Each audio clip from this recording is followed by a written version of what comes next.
चलें, गुफ्तगू का आगाज एक मंजर से करते हैं। सोचें कराची की शाहराए फैसल हो या लाहौर का गुलबर्ग बुलेवार्ड, और कोई अपनी चमचमाती हुई 1.5 करोड़ रुपए की टोयोटा हाइलक्स रेवो रोको में बैठा है। नए लेदर की खुशबू, डैशबोर्ड ऐसे चमक रहा है जैसे कोई जदीद गेमिंग कंप्यूटर हो, और जब पास से कोई छोटी सुजुकी ऑल्टो गुजरती है तो वो शख्स लफ्जी तौर पर दूसरों को नीची नज़र से देख रहा होता है।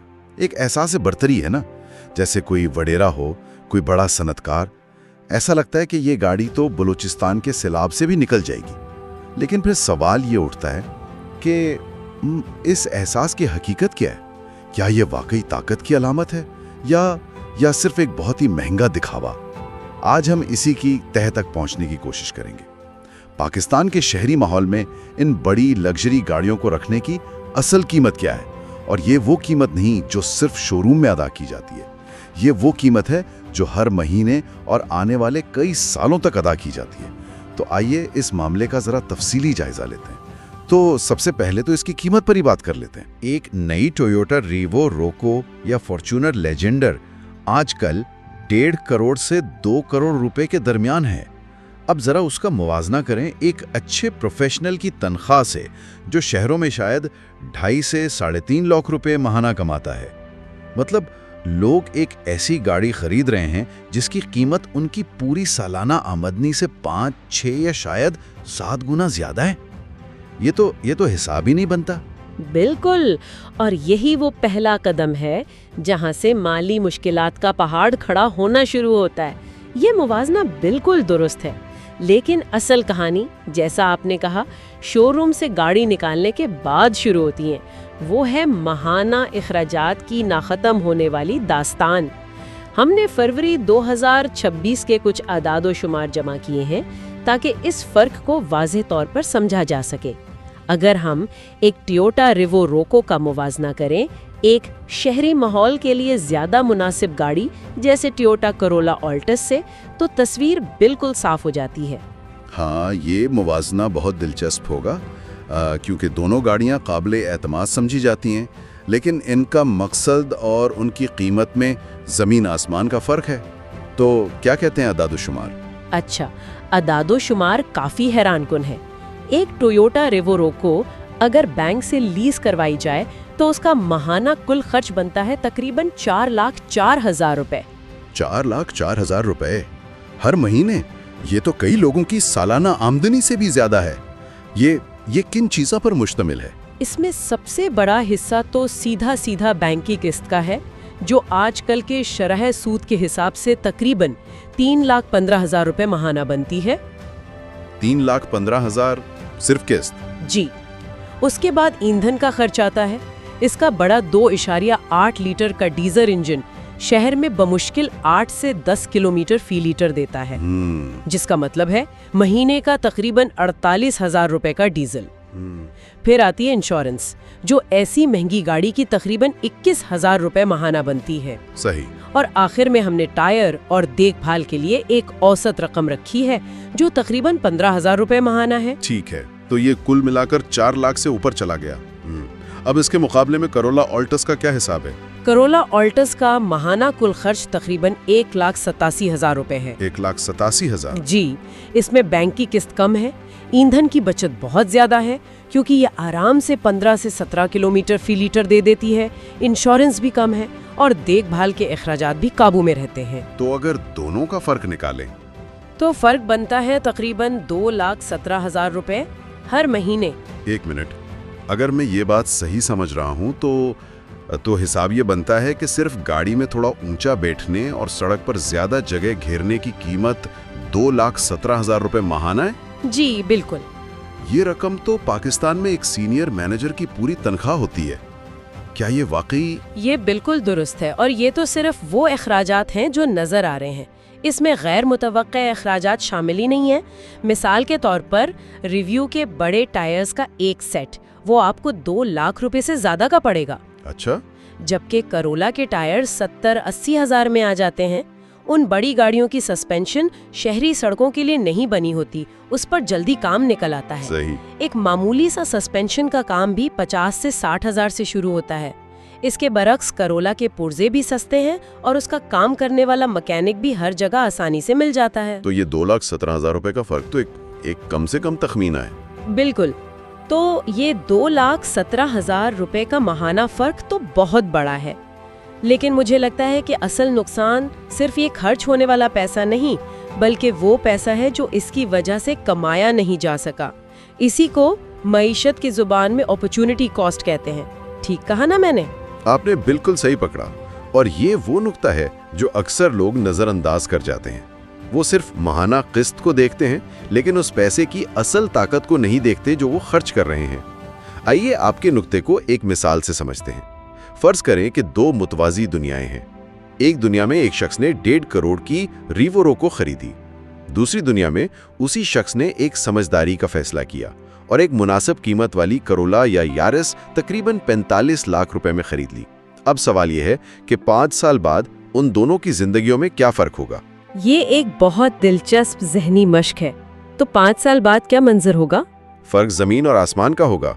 जिस शख्स ने करोला खरीदी उसने हर महीने तकरीबन 2,17,000 रुपए बचाए, वही रकम जो रीवो वाला इजाफी खर्च कर रहा था। जी, अगर उसने ये रकम किसी भी अच्छे म्यूचुअल फंड में लगाए जहां उसे सालाना सिर्फ 12% मुनाफा मिला, जो कि पाकिस्तान में एक बहुत ही हकीकत पसंदाना शरह है, तो 5 साल बाद उसके पास सिर्फ एक गाड़ी नहीं होगी, बल्कि उसके पास 1,76,00,000 रुपए नकद भी होंगे। 1,76,00,000 रुपए, ये तो नाकाबिले यकीन है। यानी एक तरफ एक शख्स है जिसके पास 5 साल बाद एक पुरानी 50,000 किलोमीटर चली हुई ट्रक है जिसकी कीमत कम होकर शायद 1 करोड़ रह गई होगी। बिल्कुल। और दूसरी तरफ एक शख्स है जिसके पास एक ठीक ठाक काबिले एतमाद गाड़ी है और उसके अलावा तकरीबन 1.25 करोड़ रुपए की सरमायाकारी। ये तो सिर्फ गाड़ी का फैसला नहीं, ये तो जिंदगी बदल देने वाला फर्क है। यही तो बात है।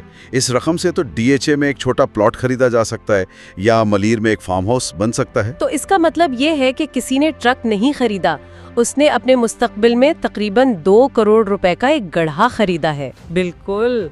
लोग अक्सर ये दलील देते हैं कि इन बड़ी गाड़ियों की रीसेल वैल्यू अच्छी होती है। मान लेते हैं कि अच्छी होती है, लेकिन ये फिर भी एक डिप्रिशिएटिंग एसेट है। वक्त के साथ इसकी कीमत कम ही होगी, जबकि दूसरी तरफ सरमायाकारी वक्त के साथ बढ़ रही है। तो 5 साल बाद रिवर का मालिक अपनी 1 करोड़ की गाड़ी बेचकर भी करोला के मालिक की सरमायाकारी के करीब भी नहीं पहुंच सकता। लेकिन कुछ लोग ये भी तो कह सकते हैं कि ये गाड़ियां हिफाजत का एहसास देती हैं। कराची की सड़कों पर एक बड़ी गाड़ी में कोई खुद को ज्यादा महफूज महसूस करता है। क्या इस जहनी सुकून की कोई कीमत नहीं? ये एक बहुत आम दलील है, लेकिन इसमें भी 2 पहलू हैं। पहला, ये एहसास अक्सर हकीकत पर मबनी नहीं होता। इन गाड़ियों का सेंटर ऑफ ग्रेविटी ऊंचा होता है, जिसकी वजह से इनके तेज रफ्तारी में पलटने का खतरा एक सेडान से ज्यादा होता है। अच्छा, ये तो टेक्निकल बात है। जी। और दूसरा, अगर हम वाकई हिफाजत की बात करें तो आजकल की जदीद सेडान गाड़ियों में भी एयरबैग्स, ABS ब्रेक्स और दूसरी तमाम हिफाजती खुसूसियात मौजूद होती हैं। तो क्या हिफाजत के इस एहसास के लिए हर महीने 2 लाख रुपए से ज्यादा खर्च करना अक्लमंदी है, या फिर वही पैसा बचाकर कोई अपने खानदान के लिए बेहतर हेल्थ इंश्योरेंस या बेहतर तालीम का इंतजाम कर सकता है? वो शायद ज्यादा हकीकी हिफाजत फराहम करे। ये बहुत अहम नुक्ता है। तो ये गड़ा सिर्फ मालियाती नहीं है, ये जिंदगी के दीगर फैसलों पर भी असरअंदाज होता है।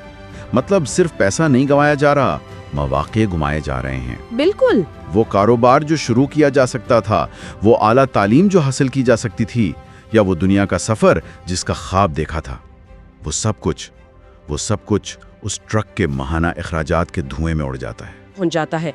ये गाड़ियां सिर्फ एक ट्रांसपोर्ट का जरिया नहीं रहती, ये एक मालियाती परेशानी की मशीन बन जाती हैं। मालियाती परेशानी की मशीन, ये बहुत ताकतवर इस्तिलाह है। इसकी थोड़ी वजाहत करें। इसके 2 बड़े नफ्सियाती असरात हैं जो हमने देखे हैं। पहला है कैरियर की गुलामी। कैरियर की गुलामी? जी।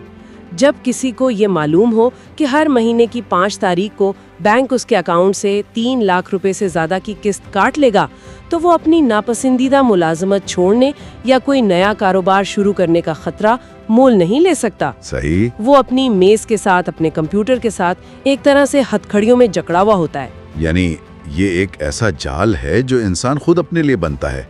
स्टेटस दिखाने के लिए गाड़ी ली, और फिर उस स्टेटस को बरकरार रखने के लिए ऐसी नौकरी करने पर मजबूर हो गए जो शायद ज़हनी सुकून को तबाह कर रही हो।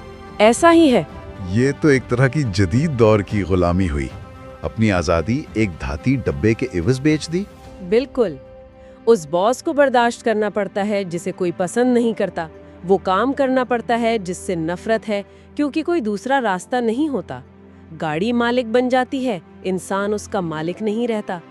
और इसका दूसरा बड़ा नफ्सियाती असर है ताल्लुकात में तनाव। यहाँ एक इस्तिलाह इस्तेमाल होती है, ट्रक पुअर। ट्रक पुअर, ये क्या है? इसका मतलब है कि दिखाने के लिए एक महंगी गाड़ी तो है, लेकिन जिंदगी गुजारने के लिए, उसे एंजॉय करने के लिए पैसे नहीं हैं। जब खानदान शुमाली इलाका जात या छुट्टियों पर तुर्की जाने का कहता है तो मसरूफियत का बहाना बनाया जाता है।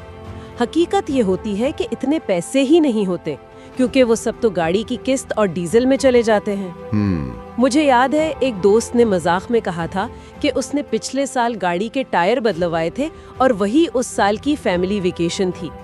सुनने में मजाक लगता है, लेकिन उसके पीछे की हकीकत बहुत तल्ख है। ये तो बहुत अफसोसनाक सूरत हाल है। यानी घर वाले छुट्टी का कह रहे हैं, बच्चे किसी तफरीही मकाम पर जाने की जिद करते हैं और हर बार कोई न कोई बहाना बनाकर टाल दिया जाता है। यकीनन। इससे तो घर का माहौल भी खराब होता होगा और रिश्तों में एक मुस्तकिल तनाव रहता होगा। बिल्कुल। ये माली दबाव आहिस्ता आहिस्ता रिश्तों को खोखला कर देता है। बाहर से तो इंसान एक कामयाब शख्स नजर आता है जिसके पास महंगी गाड़ी है, लेकिन अंदर से वो हर वक्त एक दबाव का शिकार रहता है। दोस्तों के साथ बाहर खाने पर जाने से कतराता है क्योंकि मालूम है कि बिल बजट को खराब कर देगा। समाजी जिंदगी महदूद हो जाती है, इंसान अपनी गाड़ी में कैद होकर रह जाता है। तो सवाल ये पैदा होता है कि अगर इसके इतने माली और नफसियाती नुकसानात हैं, तो फिर लोग ये गाड़ियां खरीदते क्यों हैं? आखिर इस माली और नफसियाती कैद खाने में जाने की वजह क्या है? ये चंद चीजें हैं: प्रोटोकॉल, टिशन और दिखावे की ख्वाहिश। ऑटो इंडस्ट्री और मार्केटिंग कंपनियों ने कई दहाइयों तक हमारे जहनों में ये बात बिठाई है कि एक मर्द तब तक मुकम्मल नहीं होता, एक खानदान तब तक कामयाब नहीं होता, जब तक वो एक ऐसी बड़ी रौबदार गाड़ी ना चलाए जिसमें चढ़ने के लिए तकरीबन सीढ़ी की जरूरत पड़े। जी बिल्कुल। लेकिन ये टिशन आता कहाँ से है? क्या ये हमारी जागीरदाराना जहनियत की बाकियात है, जहाँ बड़ी गाड़ी, ऊंचा घोड़ा ताकत की अलामत समझे जाते थे? बिल्कुल, उसकी जड़ें वहीं तक जाती हैं और मार्केटिंग कंपनियां उसी जहनियत को कैश करवाती हैं।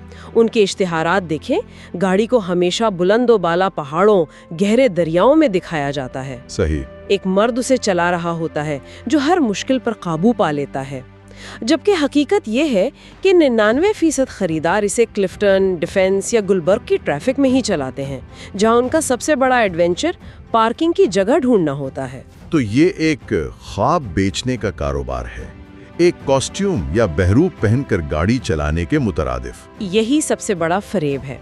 देखिए, अगर किसी को वाकई रहीम यार खान में अपने फार्म पर हर हफ्ते 500 किलो खाद ले जानी है, तो ये ट्रक उसके लिए एक बेहतरीन औजार है, एक टूल है, उसका एक मकसद है। लेकिन अगर कोई सिर्फ इस्लामाबाद के ब्लू एरिया में अपने दफ्तर जाने के लिए इसे इस्तेमाल कर रहा है, तो वो ट्रैफिक में सिर्फ 6 इंच ऊंचा बैठने के लिए हर महीने लाखों रुपए इजाफी खर्च कर रहा है। ये दिखावा है, जरूरत नहीं। तो इसका मतलब यह है कि असल ताकत 2.8 लीटर के टर्बो डीजल इंजन में नहीं है। ये बात समझना बहुत जरूरी है। जी। असल ताकत तो उस जहनी सुकून में है कि किसी पर कोई कर्ज नहीं है। असल ताकत एक मजबूत सरमाएकारी में है। असल ताकत किसी भी मुलाजमत या बुरी सूरत हाल को छोड़ने की आज़ादी में है, क्योंकि किसी ने अपनी रूह बैंक के पास गिरवी नहीं रखी होती। बिल्कुल। असल ताकत ये जानने में है कि अगर कल नौकरी छोड़नी पड़े तो 6 महीने या 1 साल तक अपने इखराजात पूरे करने के लिए पैसे मौजूद हैं। असल ताकत अपने खानदान को वो छुट्टियां देने में है जिसके वो हकदार हैं। ये ट्रक ताकतवर महसूस करवा सकता है, लेकिन हकीकत में ये इंसान से उसकी असल ताकत छीन लेता है।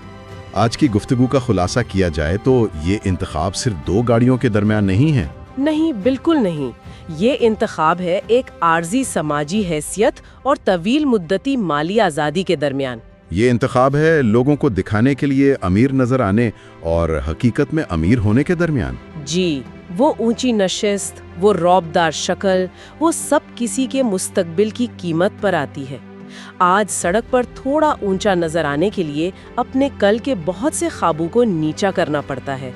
یہ ایک ایسا سودا ہے جو طویل مدت میں ہمیشہ نقصان دہ ثابت ہوتا ہے۔ آخر میں سامعین کے لیے ایک سوچ چھوڑے جاتے ہیں۔